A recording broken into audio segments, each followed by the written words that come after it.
আসসালামু আলাইকুম। সবাই কেমন আছেন? আশা করি সবাই ভালো আছেন। আমিও আপনাদের দোয়ায় আল্লাহর রহমতে ভালোই আছি।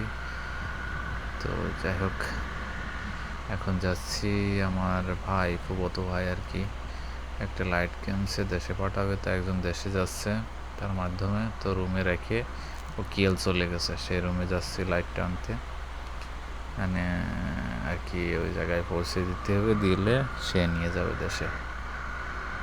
তো বেশি দূর না, পাশেই আর কি, পেনাংয়ের ভিতরেই। ভাই তো এখন নেই, ভাই গেছে কিএল চলে।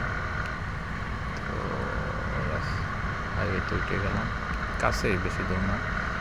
এই ব্রিজটা পার হলে সামনে একটা সিগন্যাল আছে, সিগন্যালের পাশে।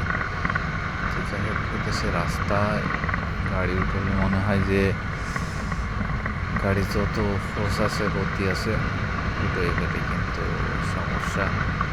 ঘরের রাস্তা তো, কাজ তো করে খাওয়া লাগবে আমাদের। সমস্যা হলে আর সমস্যা। আল্লাহর রহমতে আজ পর্যন্ত সমস্যা হয়নি। 1 বছরের উপরে গাড়ি কেনার বয়স হয়ে গেলো, আর রহমতে কোনো সমস্যা নেই ইনশাআল্লাহ। গাড়িটাও খুব ভালো সার্ভিস দেয়। গাড়ির সার্ভিসিং করানো হয়নি এদেশে, বুঝলাম না। গাড়ি কেনার পরে গেছে, শুধু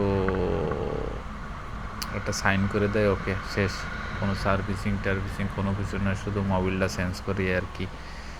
তো জানেন, যারা R15M চালান, একটু যদি আমার ভিডিও দেখেন তো জানায়েন একটু, মোবিল কতশো কিলো পর চেঞ্জ করলে ভালো হয়, একটু জানায়েন।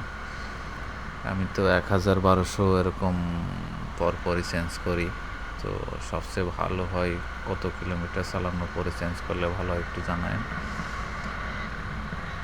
তো যাদের অভিজ্ঞতা ভালো আছে, আমারও তো অভিজ্ঞতা নেই, বেশি দিন চালাই না গাড়ি আমি, তো 1 বছরের উপরেই আর কি, 1 বছর 2-3 মাস। দেশে চালাইছি অনেক দিন হয়ে গেছে, 10-12 বছর আগে হয়তো চালাইছি একটু। তা নিজের গাড়ি না পরের গাড়ি? হ্যাঁ, নিজের গাড়ি এখন। তো 1 বছর উপরে চালাচ্ছি। তো জানাইন সবাই। কাছে চলে আসছি বিলাই, সামনেই পেট্রোনাসের পাশেই আর কি ভাইয়ের বাসা। তো চলে আসলাম প্রায় সামনেই। লাইটটা নিয়ে আবার যাওয়া লাগবে রাত্রে। এখন বাজে 10টা। তো এখন যাবো আবার সেই কমতা নাম করে এক জায়গায়। বাংলাদেশে যারা আছেন তারা তো চেনবেন না, যারা মালয়েশিয়া আছেন তারা চেনে। পেনাংয়ের ভিতরে সেই জায়গায় সে লাইট দিয়ে আসতে হবে আবার। এক ভাই তো বাসায় নেই, ভাই চলে গেছে কুয়ালালামপুর।